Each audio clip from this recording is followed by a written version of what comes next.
What do you think of when you hear the word baggage? It's a big question for some people. For some people, it's simple. It's just, what you take to the airport. But there's more to this term baggage and the way we use it than you might think. A simple definition of baggage is that it's something that somebody carries from one place to another. That's it. So, I've got keys in my pocket. So maybe that's some of my baggage as I go from work to my house. It's baggage, maybe. It's something that somebody will not or cannot leave behind or get rid of. For example, if you're traveling internationally, you shouldn't leave your passport behind, right? It's something that you will not leave behind. It's something that you really can't afford to leave behind. These are some simple, easy definitions of baggage. But there are two kinds of baggage that we're going to think about. Number one is literal baggage, and that's the most straightforward definition is luggage, valuables, necessities, things you'd put in a suitcase. Okay. The other kind of baggage that's a little more abstract, more metaphorical, is going to be something like emotional pain. As I go through life, I might be hurt by a relationship I have, and I'm carrying that with me wherever I go. Some kind of trauma from my past, the way I relate to somebody. If I don't have a good relationship with a family member and then I move states, that relationship isn't going to change or get better just because I'm far away. I can't just leave that behind. Memories as well. I want to forget this part of my past, so I'm going to go to another country. It's not going to make you forget. It might make you think about it a little bit less, but it's not going to make you forget. So emotional baggage, we can really use the same definitions, but just put some things in quotes. It's something that one carries from one place to another, something that somebody will not or cannot leave behind or get rid of. Okay? So emotional baggage, similar to regular baggage, but it's something internal. It's not something you can hold in your hand. It's abstract. Let's look at this poem. One of my new favorite poems, I discovered it recently, Those Winter Sundays by Robert Hayden. Here it is. Sundays, too, my father got up early and put on his clothes in the blue-black cold. Then, with cracked hands that ached from labor in the weekday weather, made banked fires blaze. No one ever thanked him. I'd wake and hear the cold splintering, breaking. When the rooms were warm, he'd call, and slowly I would rise and dress, fearing the chronic angers of that house, speaking indifferently to him who had driven out the cold and polished my good shoes as well. What did I know? What did I know of love's austere and lonely offices? Very good poem, very emotional poem. The first thing to understand, though, is what literally happens in the poem. So, read over it another time. Feel free to pause it. Get real familiar with what's actually happening. If you paused it and you've come back, welcome back. But what I need you to notice for now is just that there's an adult who's looking back on his, or maybe her, but I'll just say his because the author's a man, looking back on his childhood or his younger days when his father would get up every day for work early. Sundays are usually a day off. But for this guy, Sundays too, he got up early and he got up in the cold. He started the fire. He got the house warm so that when his son, or maybe more people in the house, I don't know, when they got up, it was warm by the time they got up, so it wasn't so hard to get up. But no one ever thanked him. This is what the dad is doing. He's taking care of his family by getting the house warm before everybody else gets up. So the son shifts to his perspective. He'd wake up and he would hear the fire crackling and the cold dissipating. When the rooms were warm, he would hear his dad call and he'd get up. He'd be able to get up in a warm house. But that last line of the second stanza, fearing the chronic angers of that house, there's some kind of dynamic in this family and in this home where there's a lot of anger in the house. Some people might say, no, it's the house itself that has these angers because it's so cold. I think this poem is primarily about the relationship. So I lean toward an interpretation that's, the angers of the people that are in the house, that are the angers of the household. So it's not a perfect home. It doesn't seem like he has a great association with being home. But then the third stanza, we know that he's getting up, fearing these angers, and speaking indifferently to him who had driven out the cold, his dad, who had started the fire, and polished his good shoes as well, something he didn't have to do. He didn't have to do any of this. The fire could be taking care of himself, right? It could just be that he doesn't want to be in a cold house. But polishing someone else's shoes, that's purely sacrificial. It's not self-serving at all. And then the best part of the poem, the last two lines, what did I know? What did I know about love's austere and lonely offices? Now, these are some words that most of my students, when we read it in class, I had them glue a paper copy into their notebooks that I just printed from the Poetry Foundation website. But these were words that students either said, I don't know this word, or I don't know what this word means here in the way it's used. Blue-black, that's a figurative way to describe the cold. Of course, you could describe cold in many ways. If someone says blue-black, it's going to be pretty severe cold. Banked is one that means piled up. So the fire is piled up, the logs are piled up in order to make a larger fire. Chronic means never ending or not stopping. Really, it's continuous, maybe not never ending, but it's continuous. It doesn't pause or stop. So there's a lot of anger in the house. Indifferently, to be indifferent is to not care, not be interested, not be emotional. The example I used in class was if a student comes to me and tells me about a great move they did in Fortnite, playing video games last night. I'm just, good for you. I'm really indifferent to Fortnite. It doesn't mean anything to me. I've never played it, never will. Indifferent, not caring. That's how he's speaking to his dad. Austere is a really good word to know. It means severe or somber or simple. It's unadorned. It's not decorated. It's not exciting. It's not sexy. It's not lively. It's not something that's wow, but it's subtle. It's somber. What did I know of love's austere and lonely offices? An office here is more like a position of responsibility. The way someone is elected to the position of, or someone is elected to the office of president or the office of overseer, right? These are positions of responsibility. So he says, what did I know about those serious, somber, lonely responsibilities and positions and requirements and expectations that where love is still involved? Because his dad was doing something loving, self-sacrificial, acting in another's best interest. That's a good definition of love. For nothing in return. No one ever thanked him. So that's what literally happens. And we could talk for a long time about all these details, and I've maybe have over-explained some of them. But what I want you to do is consider, what does the speaker notice as an adult? Because this poem is written in the past tense, first person, and he says, oh, I would do this, I would do this. What did I know back then? What does the speaker of the poem notice as an adult that we can tell he didn't notice as a child? I had students underline the things that the speaker notices now.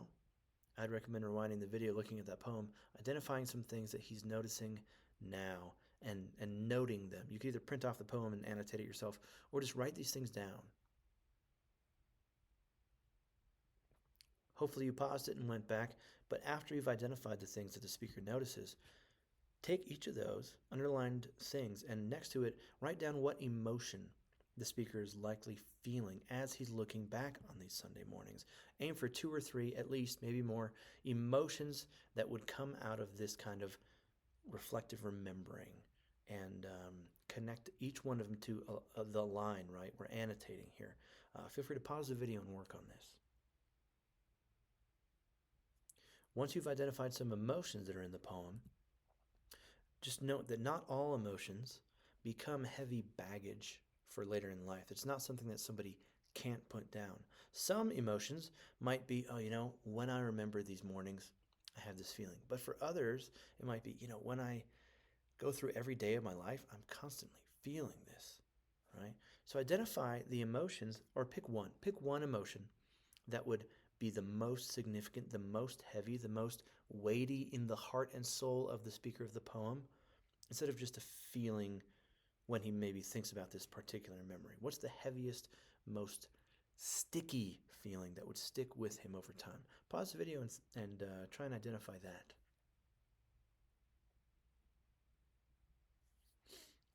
Okay, once you've identified the heaviest, most significant feeling, imagine if this emotional baggage were turned into a specific physical object, which is a weird thing to imagine, I know.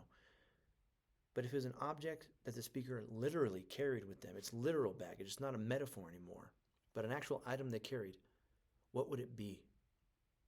It doesn't have to be something that we see in the poem, but it should be an object that represents an emotion from that poem, or at least a connection to the things he describes. One example might be if you had an alarm clock that was broken. And obviously don't use my example, come up with your own. But maybe he has an alarm clock that's broken because he feels that he has missed out on the time to show appreciation to his father. And he never showed that appreciation. He never cared enough. He was indifferent. And it showed in the way he spoke to his father. And now he's missing out on that. He can't get that time back. That clock is broken. And if it's an alarm clock, you could also dive into the fact that all this is about early mornings, right? But that's one example. What is one emotion, one feeling, one thing that you can identify in the speaker of the poem, and how would you communicate that through a physical object? Do some brainstorming for a minute and write those things down. Pause the video and go for it. Okay. Hopefully you've gotten something down, some items. In class we talked about them. We kind of shared and brainstormed and discussed how we might take these ideas and expand them or extend them a little bit. But in your notebook, or whatever you've got, what we did in class was we wrote a very short paragraph that you should also do. First sentence, just state one kind of emotional baggage the speaker of the poem carries. And you could use most of that sentence there. One kind of emotional baggage the speaker of the poem carries is, and tell me that most important, significant, sticky feeling that he might have here. Next sentence, present the object, right? You could say one physical object that stands for or represents or could embody, symbolize, use any of those images that symbolizes the feeling of whatever the feeling is what item, what object, what kind of object. And then finally, in a couple sentences, 2 or 3 sentences, explain how that object symbolizes that emotional baggage. Just put it in plain language, right? Because if I say one kind of emotion that he has is probably regret over the time that he can no longer make up for. A physical object that could embody that regret is a broken alarm clock. And then if I stop there, someone might not get it. So I would have to give a couple sentences like I did earlier where I explained how that worked. Rewind the video to see how I explained that. But try and write this 1, 2, 3, 4, maybe 5. 4 or 5 sentences. Write them down to try and explain this. Pause the video and take care of that. Okay, now that we've done all of this, here's what I want you to be able to do. Here's the thinking move, okay? First, we want to extract one emotion from a relationship or an event. We identify the emotion. Second, we transform that abstract emotion that isn't physical, we turn it into a concrete object, or we come up with a concrete object that can represent that emotion. And third, we explain the symbolism there in plain, regular, everyday language so that anybody can understand it. That's the thinking move for this assignment with this poem, but also this poem is mostly gearing you up and getting you ready for another assignment. In my class, we were reading the novel Salt to the Sea by Ruta Sepetys. And all 4 of our main characters, Alfred, Joanna, Amelia, and Florian, have all gotten onto the Wilhelm Gustloff by page 255. When we got to page 255, we stopped reading so that we could do this assignment. Okay? Now, the assignment should answer this question. What baggage, and I mean that in both senses, literal and metaphorical, what baggage is each character bringing with them on to the Wilhelm Gustloff? What is it? What are they bringing literally? What are they carrying with them is part of it. But more importantly, what emotions, what parts from their past, what relationships, what trauma, what desires, what pains are they carrying with them, metaphorically, onto the ship as they walk up the gangway into the ship What are they carrying with them? The assignment is called the baggage one-pager because it's going to be done on one page, and we're talking about baggage. The hope is that you would do the same thing we did with the poem just now, or in class, but you would do it with one main character in Salt of the Sea. Joanna, Alfred, Florian, Amelia, right? You would pick one of those characters, and you would not just look at one moment, but look at the whole book so far up to page 255 and identify the same kind of stuff, the baggage. So on the front of your one-pager, you're going to draw one main character's suitcase and 10 items that are carrying onto the Wilhelm Gustloff. You're going to draw those items in the suitcase. One of those items or more must be literal baggage, actual baggage they're carrying onto the Gustloff. One character only has one item, really, that they're carrying onto the Gustloff, so that's why I'm saying at least one. It would have been nice to say at least three, but at least one, because if you pick a certain character, one's all you're going to get. 5 of your 10 items, or more of them, must represent emotional baggage. A couple quick notes. You should mark metaphorical baggage with an asterisk or a star, and you should label all the items with page numbers in your labels. You'll see what I mean in just a moment.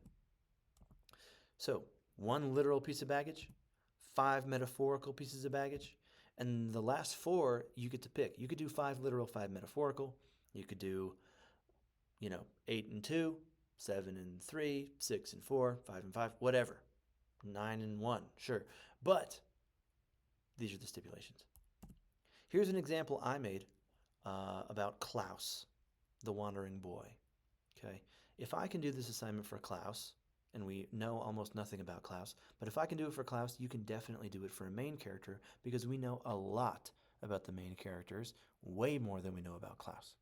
The first thing to notice in my version of the assignment, that should be an example for you, is I've got a clear title. And it doesn't just say Klaus, it says Klaus's suitcase. So if you're going to do maybe you're going to do Florian's bag, and the label of your one-pager is Florian, I'm going to think, this suitcase is named Florian? No, call it Florian's suitcase so I know what it is. And of course, next to my title, I've got my name. Put your name on your assignment, obviously. Klaus is only carrying one thing onto the ship, and that is the one-eared rabbit. So that is his physical item. I've got at least one, and that's all I can get to with him. Everything else is a metaphor. Every other item in his suitcase stands for something else emotional, which means that in the labels, if you follow the arrows from items to descriptions, I've got little asterisks, little stars that show the person who's grading it, me, that these are metaphors and not physical items. That makes it really quick for me to count and distinguish and see how well you're doing. Now, let's look a little more closely at this one-pager. Down on the bottom left, look at the word I've highlighted. The hourglass, always emptying yet always refilling, represents the many losses Klaus experiences. Okay? Represents is a key word. The broken crayons just above that stand for the loss of Klaus's childhood. So represents, stand for. This is metaphorical language. Look at the very top left. The shoe polishing brush symbolizes the relationship Klaus has developed with the shoe poet. Okay? Represents, stands for, symbolizes. The spoon embodies Klaus's young and curious mind. Moving down to the bottom right corner, the coin signifies the last small gift Klaus's parents gave to him. And that's one I totally made up. You need at least 10 items, but I've got 11 on here. And the coin is one I just went crazy with because it was extra. Now, you might notice these words, a few of them are repeated throughout the one-pager, but don't just use the same words all the time. Additionally, you should have page numbers. Cite everything you write about with a page number and show that your ideas come from the book and not just from your own head that you've made up. This is one of the key things I need to see from you as a student, is that your ideas can come from a text, that you can read a book and use those ideas in communicating something. So, again, the thinking for this assignment: extract one emotion from a relationship or event of the main characters in Salt of the Sea. Transform that abstract emotion into a concrete object, and then explain the symbolism in plain language. That is the labeling part, that third step. So, a very similar setup to what you did in your paragraph earlier. Number one, you're going to identify one kind of an emotional baggage one main character of the novel carries, and you don't have to write a sentence about it. But step two, you're going to draw it on your one pager. You're going to draw that object. And number three is what you're going to write on the front of the one pager. Explain how that object symbolizes whatever emotion it is that is baggage for the one character you've chosen. So it should be the same steps. It should be the same thing that we did for the poem, only you're doing it 10 times or at least 5 times. Otherwise, you might just explain the physical items. If we look back at my description for the one-eared rabbit, right? If you identify that one-eared rabbit, follow that arrow up. My explanation is pretty simple. After the group leaves the manor, Klaus claims the one-eared stuffed rabbit found upstairs. He carries it with him for the rest of the book, likely unaware it came from a dead person.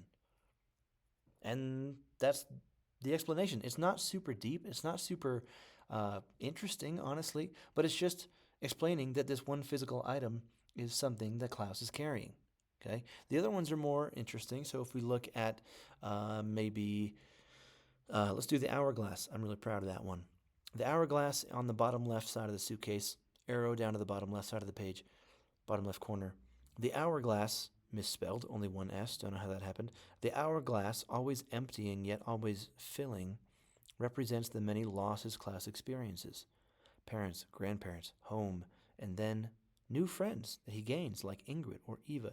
It also represents the new family he gains on the journey, such as Joanna, Florian, and the shoe poet. So he loses people, he makes new friends and loses them. He makes new friends, loses them. This happens over and over for the wandering boy. And so I picked an hourglass with this always emptying, always filling idea.